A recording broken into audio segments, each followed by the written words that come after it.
Hey Village, today we have a fun house project that we're going to share with you guys. Since adding 3 new kids over the past month or so into our home, we've done a lot of adjusting and we're still adjusting now, just continuing to find ways to improve efficiencies in the house and that sort of thing. So I'm going to show you Darcy and Sawyer's old room, which now has Darcy and one of the girls staying in here, and Sawyer actually moved in with the boy. As you can see, this is Sawyer's sign.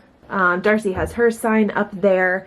And we're going to keep these up here because, you know, Darcy and Sawyer might go back to sharing the same room. What's been really complicated is we have had Sawyer's clothes in here. So we have his clothes in this room, but he sleeps in a different room.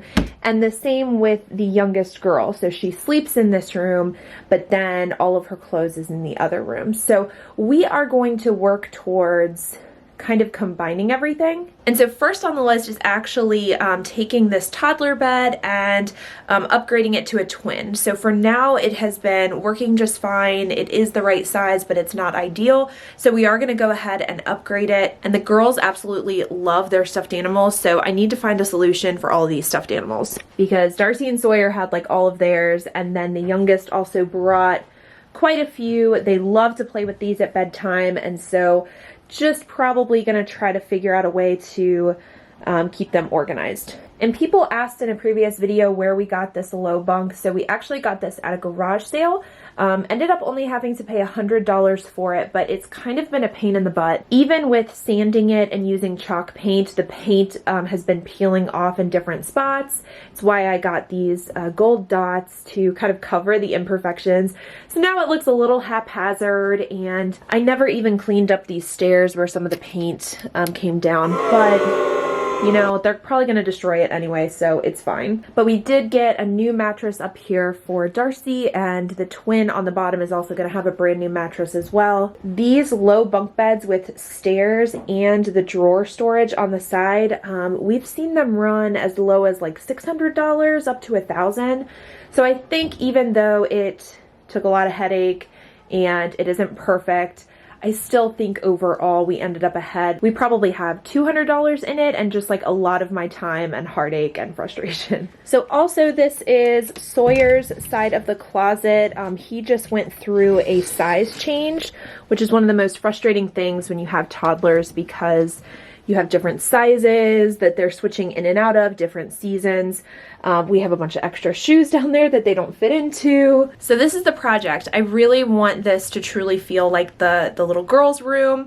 So Darcy and her can share and we don't have confusion because I'm telling her to put something away and she's thinking, okay, is it the room that I sleep in or is it the room that my clothes is in? And it just causes just a little bit of a headache. So it's time to organize, time for John to get building, and we'll show you what it looks like when we're done.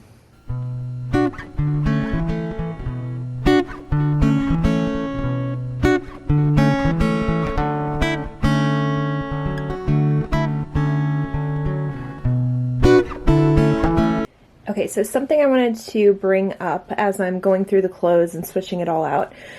So if there's ever clothing that the kids grow out of or they come with and maybe it's been replaced, so a good example is socks. So if the socks are a little too tight and you've gotten a bigger size, or if they have holes in them and you got, you know, new ones, as foster parents, we still do not get rid of these. It is not, I do not feel comfortable just donating these to Goodwill or giving them to another family. So what I do is we go ahead and set everything aside in a bag, and we set it aside in the basement or the garage or just, you know, somewhere. Really, I just use this bag to transport it, and then we get like a big tub to put their stuff in. But that way you're not making a decision on how to handle their belongings, because this is, you know, kind of an important thing for kids who are in care and maybe the families themselves is if they come from a family that doesn't have a lot and you're, you know, making the decision to get rid of things, that could be a trigger. So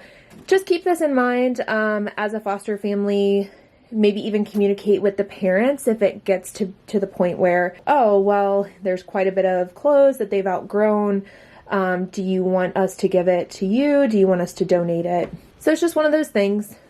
Here is the current progress of the room. So we took down the 2 wall shelves that were up here, which really were mainly for decoration, putting some really cool older books.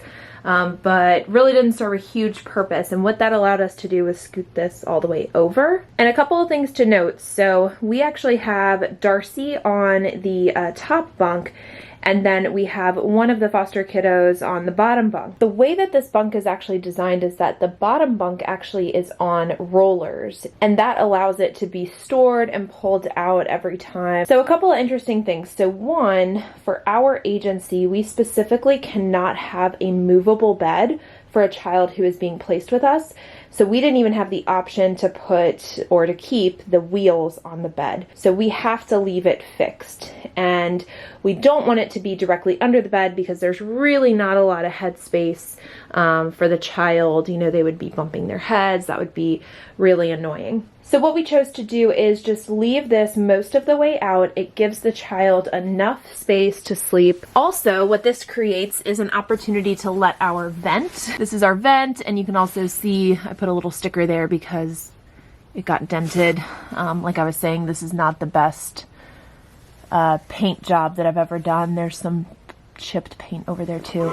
But this also allows for the vent to be open so we get good air circulation. We have this really, really bright night light, which has helped immensely for kids who are, you know, possibly scared of the dark. And what this open space has created, I'm actually just gonna throw all of their stuffed animals that they're not currently playing with and just throw them back here. The girls love to build tents and to hide, and so I'm just gonna leave that space down there for them to be creative with. But yeah, not all of these stuffed animals are gonna be in the bed.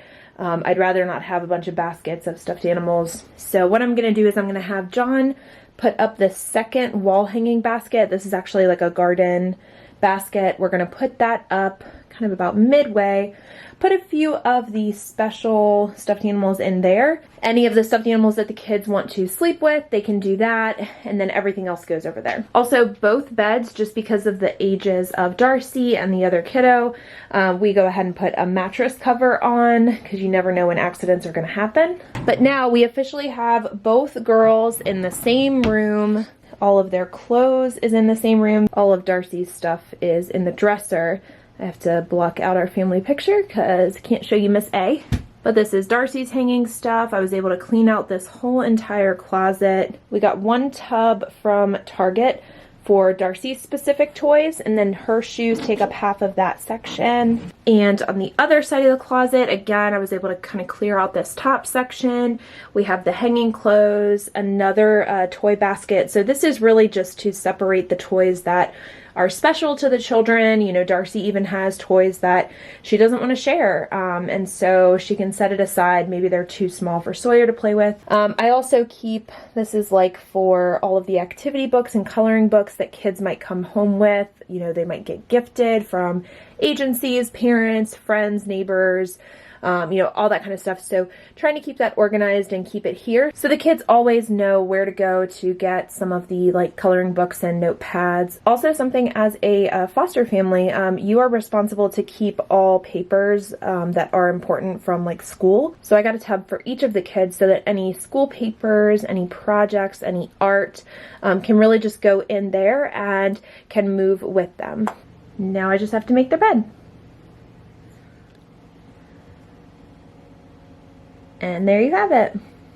Girls' room is finished. I'm going to show you guys the boys' room in a different video just because their sheets have not been washed yet. So I'm going to not mess with that. So funny story, we have to keep everything balanced with the younger girls. So one of the girls got a small baby mini.